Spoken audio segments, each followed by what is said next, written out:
February 15th, 2017, Wednesday of the 6th week in Ordinary Time. A reading from the book of Genesis. At the end of 40 days, Noah opened the hatch he had made in the ark, and he sent out a raven to see if the waters had lessened on the earth. It flew back and forth until the waters dried off from the earth. Then he sent out a dove to see if the waters had lessened on the earth.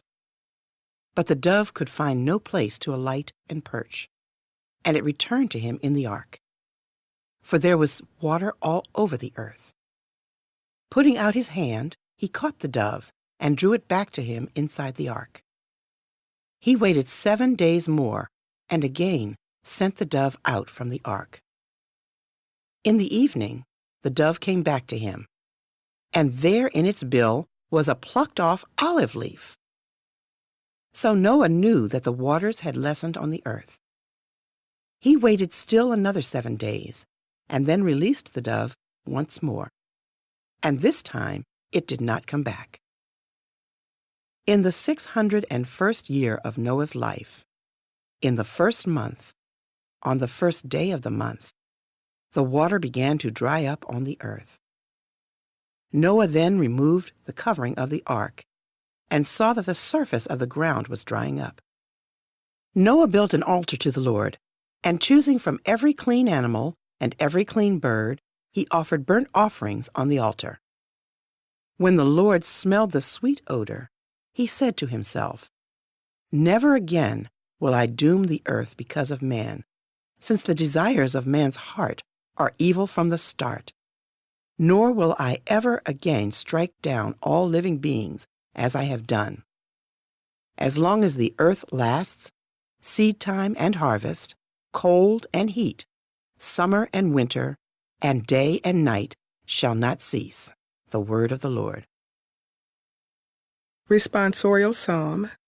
The response is, "To you, Lord, I will offer a sacrifice of praise." How shall I make a return to the Lord for all the good he has done for me?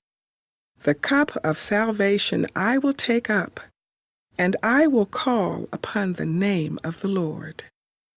To you, Lord, I will offer a sacrifice of praise. My vows to the Lord I will pay in the presence of all his people. Precious in the eyes of the Lord is the death of his faithful ones. To you, Lord, I will offer a sacrifice of praise. My vows to the Lord I will pay in the presence of all his people, in the courts of the house of the Lord, in your midst, O Jerusalem. To you, Lord, I will offer a sacrifice of praise. A reading from the Holy Gospel according to Mark. When Jesus and his disciples arrived at Bethsaida, people brought to him a blind man and begged Jesus to touch him. He took the blind man by the hand and led him outside the village. Putting spittle on his eyes, he laid his hands on the man and asked, "Do you see anything?" Looking up, the man replied, "I see people looking like trees and walking." Then he laid hands on the man's eyes a second time, and he saw clearly. His sight was restored, and he could see everything distinctly. Then he sent him home and said, "Do not even go into the village." The Gospel of the Lord.